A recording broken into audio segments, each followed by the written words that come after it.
Alhamdulillah.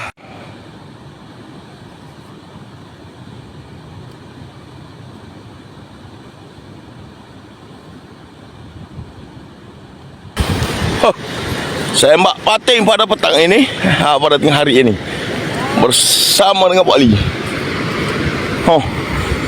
Oh, direct keluar. Oh, bagi nak apa tanya Pak Ali hari ni, Pak Ali? Oh, tu dia. Bagi tak, Pak Ali? Bagi. Oh, sekarang ni Pak Ali tengah fight.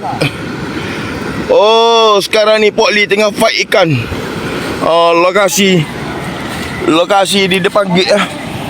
Lokasi di depan gate. Oh, kita tengok hasil besar manakah ikan pada hari ini.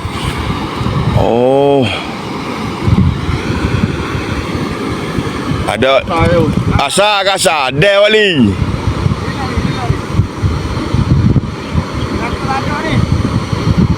Allah, kita tak bawa hu dak rumah. Jom ambil rumah tak. Mana? Ambil rumah tak. Aku jangan ni. Tolong. Saya ni. Silakan. Aku lagi di. Oh, kasar ju. Oh, mana kasar?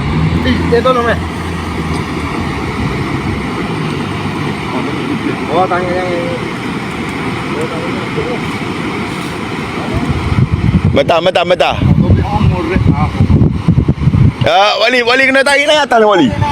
Wali kena tarik naik atas.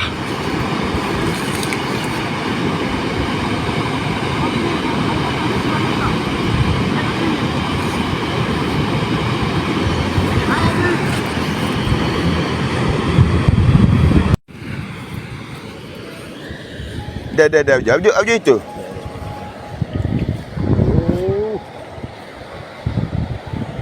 Depan aja. Pakai bateko. Mati ni. Kalau kamu. Jangan pergi situ takut dia lonjak pada kau. Ui, masuk.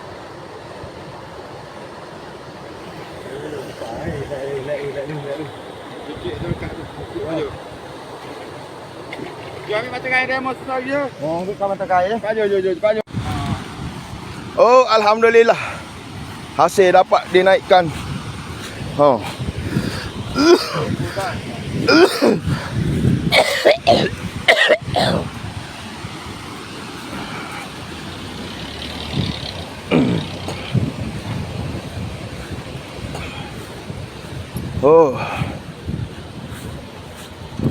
Hasil pada tengah hari ini.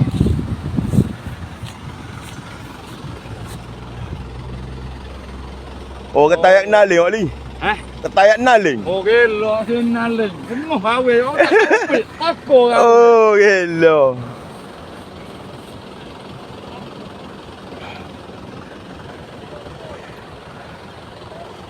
Oh, tak robek dah. Robek, Wali.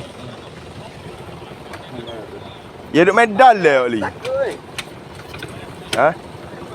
Saya satu mata aja. Oh, nyembak. Okey. Okey ni ikan. Sekejap. 9 kilo ya. 9 kilo. Kita tengok. Badai ikan ini dia. Saksi pada hari ni. Berapa hari bulan hari ni? Hari 14 hari bulan. 19 hari bulan 2023 disaksikan Pak Li kita dan juga Abejo Lanun. Ya. Macam itu.